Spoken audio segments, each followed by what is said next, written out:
Never disappoint tonight was insanity. That is a little bit better right now.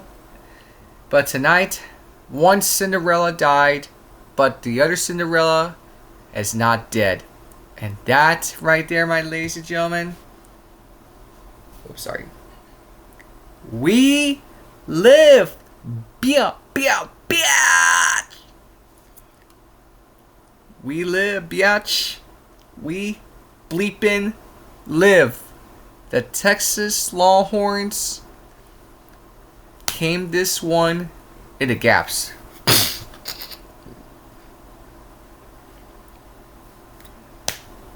Insanity. I was watching Houston knocking out Texas A&M. For those of you guys saw my stream earlier today when I was talking about men's and women's college basketball, and especially going on right now with some other things. Yeah, and UConn game against UTSA. UTSA got destroyed. I was very happy to see that. The Huskies won, and yeah. We're going to get to the rest of the games, but first, make sure you guys like this video, subscribe to the channel. Be sure you guys are still subscribed to the channel because YouTube are unsubbing other channels as well for YouTube. I don't know what else to tell you. I don't know what's going on with YouTube. Well, Texas, they won the first 3 games. Since the first 4 after 5 days, since Tuesday. Well, 4 or 5 days since that Tuesday night game against NC State by a game-winning shot for Dylan Swain, and then a survive scare against BYU. Well, barely escaped with that against the Mormons. And tonight, we held off Hitman Reinhardt since Hitman Reinhardt's channels no longer exists here on YouTube. Now, Gonzaga Bulldogs are no longer exist in the West Coast Conference in the year 2026. That's how timeline works. That's how timeline works. Because they're going to the Pac-12. Rest in peace to the West Coast Conference. St. Mary's went down yesterday. I forgot who they. That's right. It was Texas A&M, and Santa Clara lost to Kentucky. So we got 3 SEC beating the West Coast Conference this past weekend. Yesterday, well, started off, Thursday, yesterday, and tonight. That's how timeline works. The West Coast Conference are no more the OG West Coast Conference because Gonzaga's going to the Pac-12. Head to the Pac-12 because Utah State's also going to Pac-12 not until Arizona beats them tomorrow, because you got one Mountain West team left. So I'll be looking forward to that game. Now, Texas and Gonzaga. I told you that the Sean Miller strategy worked. They were going to come out of the trap, but it was a different strategy to settle down against Gonzaga's offense. And Texas took it in advantage. So, that's what the Longhorns wanted. At Portland, Jordan Pope and Matas Vokietaitis each scored 17 points. Camden Heide hit a game-stealing 3-pointer, and Texas became the first team in 5 years to go from the NCAA tournament's first 4 to the Sweet 16. That was UCLA Bruins, by the way, and that was the AKA scam scamdemic of the Wuhan virus in the coronavirus in the NCAA tournament. It was a fake Mickey Mouse bubble. Yeah. So, part of it. But still, in real life, you got common sense. Unlike 5 years ago, that was in Indianapolis, Indiana. First 4 to the Sweet 16 beating Gonzaga earlier tonight. Seeing the final score there, 74-68. First-year coach Sean Miller's 11th-seeded Texas Longhorns, who lost 5 out of 6 entering the tournament and look underwhelming in the first 4 win over NC State, will face either tomorrow. The game I'm going to be eyeing on is, I hope Purdue beats Miami. I really hope Purdue beats Miami because they're going on Thursday in the West Region semifinals in San Jose, California. Oh yeah, San Jose, California. Yep. And the last first four team to reach the Sweet 16, yeah, UCLA Bruins, which made it all the way to the Final Four 5 years ago. Yep, and that was Gonzaga's Jalen Suggs for the half-court buzzer beater, mid-half-court buzzer beater in Indianapolis, Indiana. So this is how Gordon Hayward, and we'll get to the details of Vanderbilt-Nebraska game, and I can't show it to you because they'll copyright me. So, quote, "Our ride has never been easy, but we fought the good fight the whole way, and we did it again," Coach Miller said. Graham Ike led third seed Gonzaga with 25 points, but the Bulldogs struggled to generate much secondary scoring. Gonzaga pretty much pulled themselves up and downs, but they were trying to fight back and forth. And I'll give credit to the Gonzaga Bulldogs. Still, you know how that happened 3 years ago? Look at the shirt. Look at the shirt. You know what it says? UConn Huskies champs in Houston. And we got tomorrow against UCLA Bruins. Speaking, we better take care of that tomorrow night. Coach Mark Fusak's bowing out in the second round for the second straight year after reaching the Sweet 16 in 9 consecutive tournaments, a run that includes 2 losses in the national championship game. Yes, 2017 North Carolina and 2021 Baylor Bears, the team I really hated the most. After that, Gonzaga's undefeated run, but that streak snapped. Yes. After Ike Stun got the Zags within 69-68 with 40 seconds left, Coach Miller called timeout and drew up the play that got Hyde free in the corner. Yeah, because that pretty much gave the strategy in Camden Heide, and that is we need to get into the basic isolation to give the ball into Hyde or somebody else like Jordan Pope or Tremont Mark, some stuff like that. The 6'7" junior who played just 13 minutes confidently knocked down his only basket of the game, giving Texas a 4-point lead with 14 seconds left. Quote, "He's our best 3-point shooter. To not have him in there, I just didn't think it made any sense because what happens is exactly what happened," Coach Miller said. It goes on. The play gets broken. A guy makes a drive, pivots. Next thing, you find someone. Vokietaitis capped the scoring with a breakaway layup. See, there you go. I said Vokietaitis, Matas Vokietaitis. His last name, I can finally set it out because I call him Matas V. But Vokietaitis, I can already taste that tongue out. Dylan Swain dunked to give the Longhorns with a 57-54 lead with 7:33 left. Pope's three-pointer with 5:38 remaining put Texas up 62-58. Ike's layup close. Gonzaga within 66-64, but Pope answered with a 3 to put Texas ahead 69-64. And they were up. So, quote, we were both kind of trading punches, Few said. Both teams were having a hard time getting a stops down the stretch. We just couldn't get one on the last possession. I would have liked to see if we could capitalize in our coverage. But Hyde had that big 3, and that was about really what it came down to. Yeah, but still. That last possession for Texas pretty much ends you guys. We ended you in the West Coast Conference.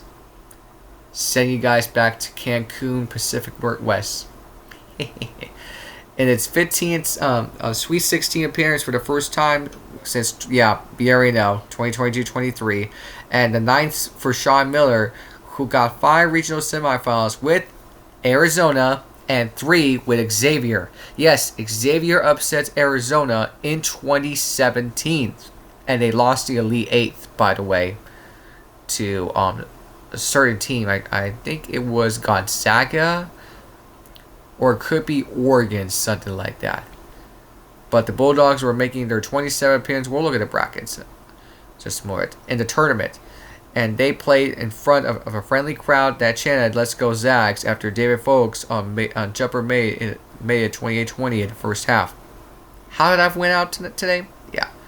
Because you beat Kennesaw State a couple days ago, and we took care of it. A couple days ago against BYU. But this result could lead to some Angus in Spokane, Washington, before the Zags joined the reconstituted Pac-12 ahead of next season. And Texas, meanwhile, rode the momentum after knocking off the likely NBA lottery pick AJ DeBasta and BYU in the first round. The Longhorns became the first double-digit seed in a largely chalky tournament to get through the first 2 rounds. This reminded me back in 1990. In 1990, they made it all the way to the Elite 8, and they lost to Arkansas in 1990. Reminds me of that. So let's not remind you guys. I wasn't even alive until 7 years later. I just knew the history at that time. Quote, "We just needed a chance that Swain, who finished with 11 points, who did end the regular season the way we wanted to, but we never gave up on each other. That drew us closer. We all took a different approach. We were all kind of step up our play, as you could see, had more balanced attack in this postseason." There's that, by the way. So we will have to see tomorrow's big game in the final match, which is either Miami or I want Purdue. F Miami, by the way. F Miami. Screw Miami. So here it is. The final stats. Swain played 38 minutes. He has 11 points, but Jordan Pope and Vokietaitis each 17 points within 32-31 minutes. 7 out of 18, 7 out of 11. And off the bench, you got Nick Cotty, 26 minutes and 12 points. 9 rebounds on Vokietaitis. Swain has 6 rebounds and assists. And on the Gonzaga side, Graham Ike and Emmanuel Inocetti played 39 minutes, but not enough. But Graham Ike had 25 points. That's not barely enough. And Forgo played 24 minutes. And Tyon Grant Foster played 19 minutes. We go to the final stats, by the way. Texas has some better field goals on the field and 3-point range, and a little bit of free throws, but Gonzaga lost their momentum when it comes to free throw lines. And they have better rebounds than us. Don't matter. Those stats don't matter. We still won. You guys lost. We still won. Same with pass break points in the paint. We took care of it. Alright? And those leads don't matter. Okay? We still won. Alright? We still won that game. And you gotta go back to the Sweet 16. You gotta go all the way back to 2017. And that was Xavier, by the way. Yes, it was against Gonzaga, and Gonzaga beat them 83-59. Because that was Sean Miller's team. Xavier upsets Arizona until the tap wire came out for that. We already knew how that went out.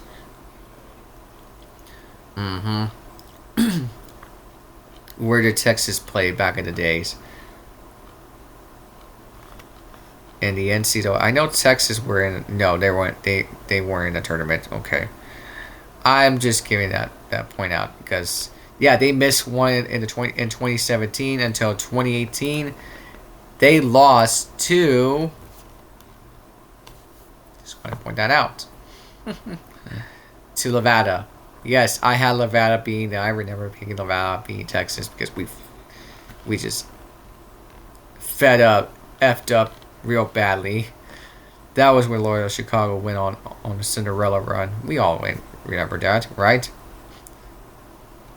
We all remember that. And there's that. There is that, ladies and gentlemen. UConn wasn't in the dance. Yeah, UConn wasn't in the dance, by the way. I mean, they were just nowhere left to be found. Yeah, UConn wasn't in the dance. Yeah, they weren't. They weren't in the big dance. Yeah. And then 2019, that was the best year. I guess you could say it's their best year in the NCAA tournament when it comes to that. Yeah. Okay.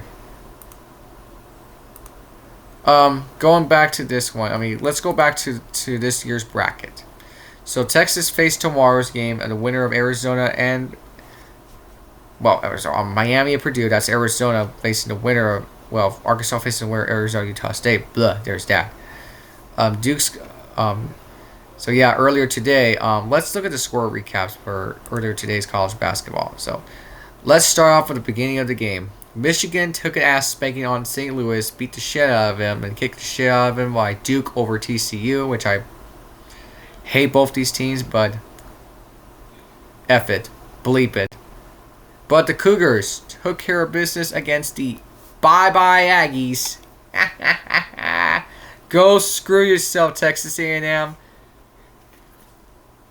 Take that Cancun and shove it right up your ass, biatch. I love it. I love it. Michigan State just beat Louisville, which I'm pretty much alright with that. But Illinois just beat VCU. Yeah, both Michigan schools are going to Sweet 16. Arkansas took care of Cinderella High Point. Ended that. Well, the Cinderella, by the way, because now Texas is the real Cinderella right now. And earlier tonight, what do we just witness? That game came down to the last. We saw Nebraska and Vanderbilt game. Holy sheet. Holy sheet. Oh my god. The game never disappoints everybody, and that brings in the no punching in the eye. Right in the black eye. Oh my god. The game would never disappoint. I mean, the last seconds remaining, it just never disappoints anybody. I mean, we gotta get... and here's how that went out. I want to now turn on the audio. We'll show this to you right now. Okay. So, number 3 just lost the ball. Number 5 is there. They're trying to put in there, and they missed the field goal range. And Nebraska's trying to point this out within final seconds left. It was 5 seconds left. And then 3, and scoops it in. 2.2 to go. And then they call a timeout, by the way. Until, watch what happens. Tell you what happens this. 2.2 seconds left. At the buzzer for the win. Almost went in. Almost went in. It just takes the Golden Haywood vibes. It just had the Gordon Haywood from Butler vibes since 2010 in the NCAA title game between Butler and Duke. This reminds me of that deja vu 16 years ago all over again. And that is going to be hosted this year in Indianapolis, Indiana. My God. My God. I mean, Butler fans, you do not want to remind that when I have to keep telling you to remind you of this. But Vanderbilt, you almost had it. Almost went in. Almost went in. As Jim Nantz quote, that Duke barely escaped against Butler. It was like 62 to 60, something like that. And that never disappoints me. That never disappoints, but let's tell you this right now. And yeah, the Texas lost to Wake Forest. Yeah, by 1. Don't remind me that. Yes, no, it was 61 to 59. Yes, to remind this game, it went inches away from winning that closely. That close. Nebraska's going to their first ever Sweet 16 since they won their first NCAA tournament game 2 days ago in school program history. I mean, yes, I understand Nebraska is a football program, but not anymore. Nebraska now is a volleyball program. women's volleyball program is for them. But you got men's basketball right now still. Oh my god. Oh my god. And it says Brendan Frager, happy 23rd birthday, by the way, to him, made a driving layup with 2.2 seconds left, and Nebraska advanced to the Sweet 16 for the first time, outlasting Vanderbilt 74-72. In a in a scrambling, I should say, in second round NCAA tournament game tonight, when Tyler Tanner's heave from the beyond half court rimmed out of the buzzer and just fell inches away. And that'll be the winner of that game between Iowa and Florida tomorrow. That'll be the trip to go to Houston. Speaking, Houston's going to face Illinois, by the way, because Vanderbilt has not been to the Sweet 16 for the first time since 2007. And that was 10th year birthday of Tourney. I was 10 years old, by the way. Well, March 8th, and then 9 days later, 10th birthday for Tourney, and that update the little programming, the little design, the fonts, all that, and the toms. It looked pretty Yeah, it says Cornhuskers fans took over Paycon Center. That's where the Thunder went out of town against the Wizards. Declined not going to White House, by the way. Yeah, etc. Just like they did the first round. Husker power chants out during the second half of Houston's win over Texas A&M about an hour before the Nebraska game tipped off. It's going to be loud as hell. Loud as hell. I mean, the game went back and forth. Within 58 seconds left, Duke Miles scoops it in. And they were up by 2 until Nebraska ties the game again. Oh my god. Oh my god. I'm not going to have time to read the rest of it, but you get my point. We got to get to the stats. I mean, jeez. That game was really good. And then, Tyler Tanner played 38 minutes, 27 points, 9-21 from the field, 3-10 from the range, and then 6-9 from the line. He has two rebounds, 4 assists, and 4 steals. And that fell short by Tyler Tanner to miss that inches away inside the bucket, and you're just that close to win the game. It didn't happen. Nebraska won, and that gave momentum.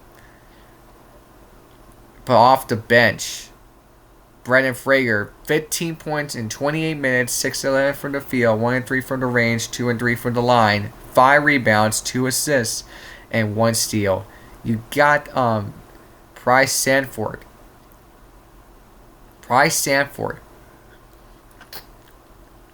37 minutes, 15 points, 5-9 from the field, 3-6 from the range, 2-3 from the line, and then 5 rebounds. And you gotta get to the stats. Nebraska just took it out of it. They have a better stats. Look at that. Field goal percentage, 3-point percentage, and free throw percentage. Better rebounds, better assists, besides steals, and blocks. No blocks for Nebraska. They have better points in the paint, by the way. They were led by 10, and then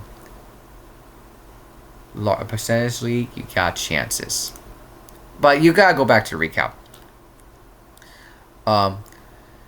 It says Frager finished with, as we told you that, and since they beat Troy 2 days ago, and now Tyler Nickel finished 16 points, by the way. I mean, he's got some little played out, by the way. And Rennick missed, added 13 points. Just a basketball game you got to look, but let's look at a bracket from. And my cat just meowed. If you saw my cat earlier today, he's just a little nervous. So, let's start with that game. All right, Duke beat TCU. That's the winner of tomorrow's game between St. John's and Kansas. Michigan State beat Louisville by 8. That'll be the winner of the shirt I'm wearing right now is UCLA and our UConn Huskies. And yeah, Arkansas took down the final Cinderella team. That winner will face Arizona, Utah State, but not even close. One Cinderella is alive. Texas Longhorns are facing the winner of, Miami and Purdue. Give me Purdue. Give me Purdue. Ryan, you better take care of that tomorrow when you're in MegaCon. Nebraska won. This game was a barn burner. And it was send this one to a frenzy. They win it by 2. The winner of Florida and Iowa game tomorrow evening, tomorrow night. I'll be looking forward to that. And then Michigan took care of St. Louis. Texas Tech and Alabama's the winner of that. Because I got to watch NASCAR results. Not on television, but look at the results on Google search. More men's and women's basketball games tomorrow. And then Kentucky and Tennessee. Well, Kentucky, Iowa State, Tennessee, Virginia is tomorrow, that one. And now Illinois, Houston are the ones that's already been set. But it's not been set till tomorrow's South region. Over there at Houston, the Cougars are going back home in the round of 16.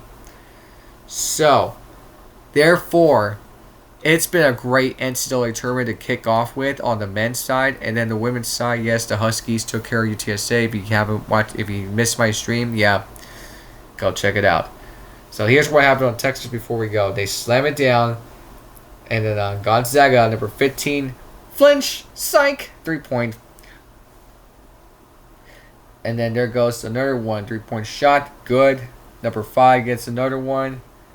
And then number 0, Jordan Pope. And then Vokietaitis gets it again. Another 3-point shot, got it. And they were up by 2 at halftime. And then the second half, Texas. And then slams it down for Jordan Pope. Another one, rebound, Jordan Pope. Something like that. Turn on mark. And there's another one. Blocks it again for Texas. Another block, but lays it in, but still. And then slams it down. It was like, oh, this game's starting to stress me into it. And then, number 5, Dylan Swain, say good night. Not once, not twice with that 3-point miss, but 3 times that made is now officially ending. And then Sean Miller time. And that puts Texas into Gonzaga asleep to end the West Coast Conference and send them to the Pac-12. 21-14. Let's see if they keep on going, if they want to get to the Final Four. It's Sean Miller's first year. So, dancing their shoes on, they're their new Cinderella, and hopefully they'll get to the Final Four, possibly, etc., etc. But this could be the third to join with VCU since 2011, the Real 68, and then UCLA 2021. But possibly this could happen. So, we're about to get out of here, guys. Make sure you guys like this video, subscribe to the channel. Make sure you guys are still subscribed to the channel. Ring that bell notifications on. Share this video out there. And yeah. So, there you go. There you have it, guys. So have a good night. Peace. I'm out. Till the next time. Texas wins. Not so easy against Gonzaga. But we'll take care of that the next game. Depends which one, because I want Purdue for a rematch. Besides Miami, I want Purdue. Peace. I'm out. Till next time.